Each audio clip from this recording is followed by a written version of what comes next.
Forget the Hollywood caricatures. Forget the whispers of dark magic.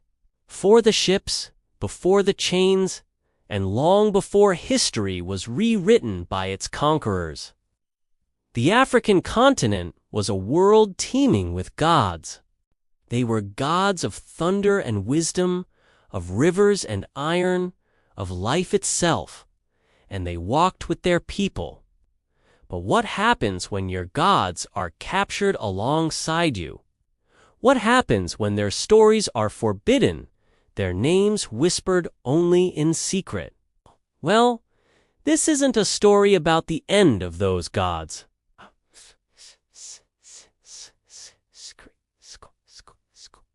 Refused to die and secretly forged the soul of a new world. Before colonialism cast its long shadow, Africa was a massive quilt of empires and kingdoms, each with a spiritual heartbeat all its own. This wasn't a world of so-called primitive superstition, a narrative later used to justify the horrors of the slave trade. No, this was a world of complex spiritual systems, where the divine wasn't some distant idea in the sky, but a living, breathing force woven right into the fabric of daily life. In West and Central Africa, the regions from which millions of enslaved people were stolen, many societies shared a profound belief in a single supreme creator. This being presided over a pantheon of other deities and spirits. These spirits, often called Orishas by the Yoruba or Vodun by the Fan and Ewe, weren't just abstract concepts. They were the essence of nature itself, the river that gave life, the storm that cleared the air, the iron that forged tools and weapons. Honoring them was all about keeping balance between the natural and spiritual worlds. Religion was a vibrant, communal experience. You could feel it in the rhythm of the drum, see it in the movement of the dance, and hear it in the stories that honored the gods, the ancestors, and the elders. This spiritual universe gave life order, purpose, and identity. And it was this universe that was so violently abducted, chained, and forced into the bellies of ships bound for a new world. At the heart of many of these traditions, especially that of the Yoruba people, is a pantheon of deities known as the Orishas. Now, these aren't gods in the Western sense of being all-powerful and totally remote. It's better to think of them as divine energies, reflections of a single, supreme creator known as Olodumare. While Olodumare is the source of everything, the generator of a cosmic force called *8 that flows through the universe.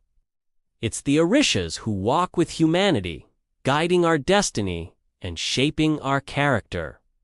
Each Orisha governs specific forces of nature and parts of the human experience.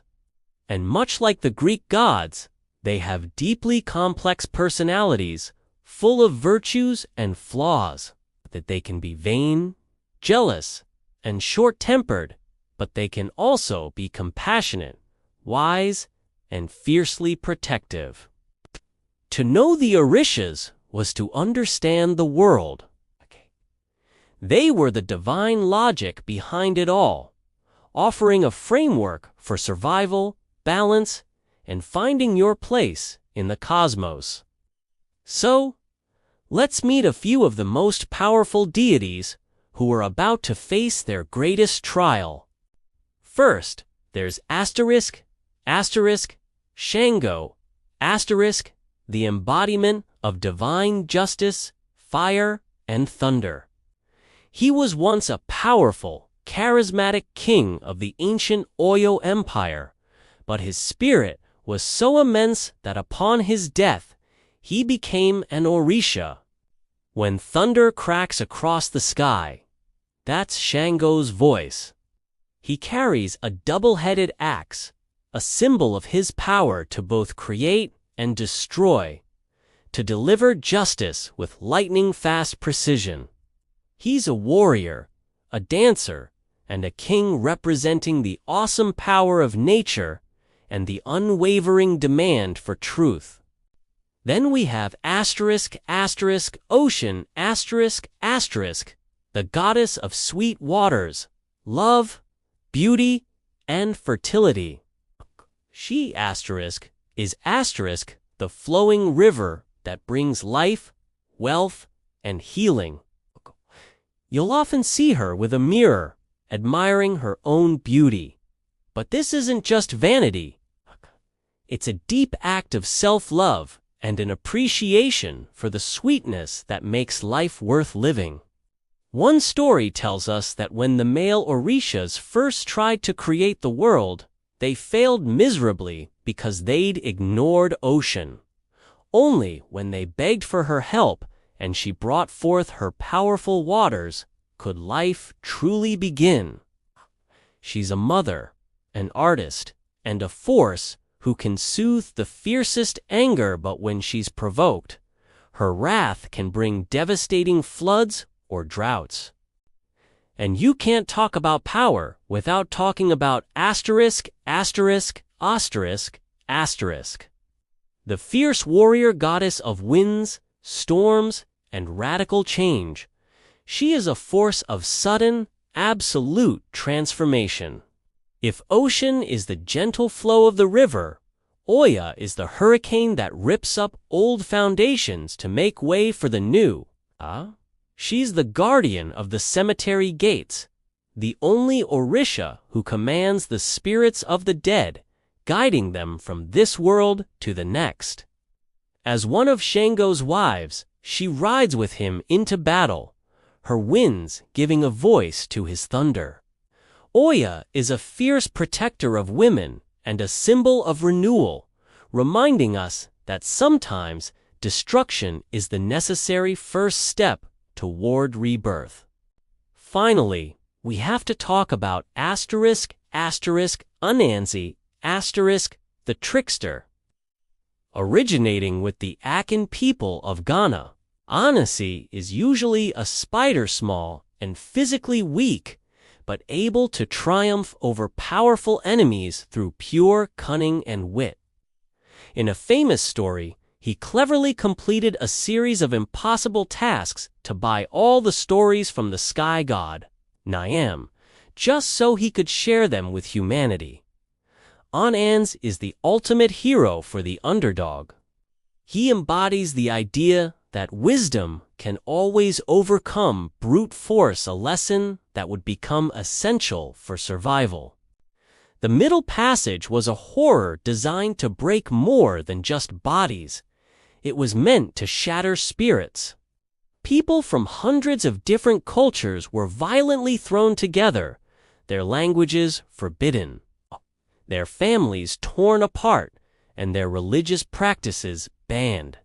Slave owners dismissed these complex faiths as devil worship, a twisted justification for their cruelty. But they completely failed to extinguish that divine fire. In the brutal New World of the Americas, an incredible act of spiritual genius took place: syncretism. To survive, enslaved Africans cloaked their gods in the clothes of their oppressor's religion. The Orishas and Vodun spirits found clever disguises as Catholic saints, allowing worship to continue right under the master's nose. Shango, the Lord of Thunder and Fire, was hidden in the image of Saint Barbara, a martyr often pictured next to a tower being struck by lightning. The beautiful, life-giving Ocean was linked with Our Lady of Charity, the beloved patron saint of Cuba. Through this sacred subterfuge, the songs, rituals, and core beliefs of their ancestors were kept alive. In secret gatherings and hush harbors, They performed the ring shouta, powerful ritual of dance and song that connected them to their gods. Anansi, the spider, became a folk hero, his tales of outsmarting the powerful becoming allegories for resisting the slave master. This wasn't conversion. It was an act of profound spiritual preservation. The gods who crossed the Atlantic didn't just survive. They put down new roots and thrived. Tay, you can feel their presence across the Americas in vibrant, living religions. In Cuba, they live on in Sandario letters. In Brazil, they're honored in Candomblé. In Haiti, they are the Elwa of Vodou. These aren't dusty relics of the past. They are dynamic, evolving spiritual systems that give millions of people a powerful sense of identity, community, and connection to their African heritage. The spiritual resilience that these beliefs provided during centuries of bondage has blossomed into a powerful source of cultural pride. The stories of Shango's strength, Ocean's love, and Oya's transformative power continue to inspire artists, activists, and everyday people looking for strength in a complicated world. These traditions, once forced into the shadows, are now practiced openly and proudly, influencing art, music, and culture around the globe. They are living proof that a heritage meant to be erased is very much alive. The story of the African gods is, at its heart, a story of survival against impossible odds. It shows us that you can chain a person, but you can't chain their spirit. You can forbid a name, but you can't extinguish the divine spark it represents. From the riverbanks of West Africa, through one of the darkest chapters in human history, all the way to the bustling cities of the modern Americas, these gods endured. They are a testament to the resilience of a people and the undeniable power of faith. This is so much more than history. For many, it's a homecoming.